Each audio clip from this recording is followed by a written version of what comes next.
Everyone in the galaxy thinks we humans are strange, foolish, but truth be told, they think our biggest weakness is our heart. Chief Kara stood on the high obsidian throne of Clan Malika.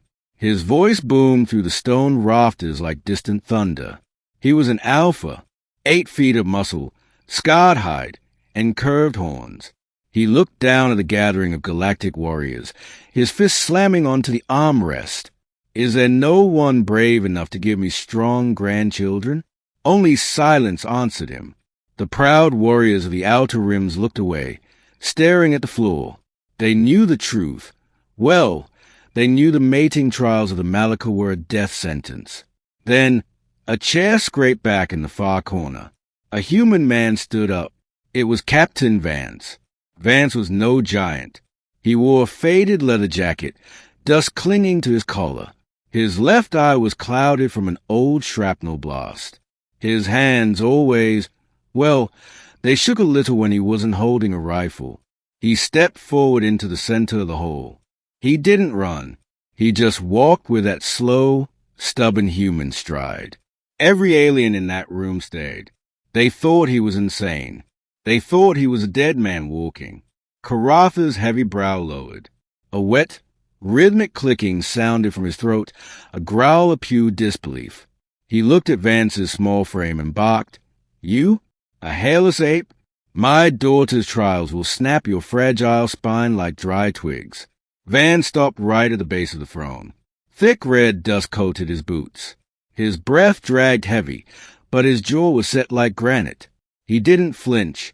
He looked up at the giant chieftain, then glanced toward the shadow where Karatha's daughter, Telia, stood. She was a mountain of muscle and scales, her breathing heavy with the scent of ozone and iron. She had killed 3 suitors in the arena already. The alien commanders in the gallery started to laugh. It was a harsh, mocking sound that echoed through the stone chamber. They expected Vance to look at her and beg for mercy. They expected him to realize his mistake. But then, Vance did something that turned the entire hole dead cold. He unbuckled his weapon belt and dropped it to the stone floor with a loud metallic clang. His shaking hand became, suddenly, perfectly still. He reached into his jacket, pulled out a small, dented metal flask, took a burning swallow, and wiped his mouth with the back of his hand. He looked straight into Karatha's fiery eyes and said, "Your warriors talk too much. They look at the size of the beast. They calculate the odds. But they don't know shit about us. Humans don't back down from a storm. We run straight into it. Without a single doubt, without wasting a heartbeat, he turned away from the chief and walked directly into the trial arena. Alien logic shattered right there on the floor. They couldn't understand why a creature so small would choose a fight he couldn't mathematically win. Later, the galaxy learned what happens when human stubbornness meets alien ferocity. Vance didn't try to overpower Telia. He took the hits.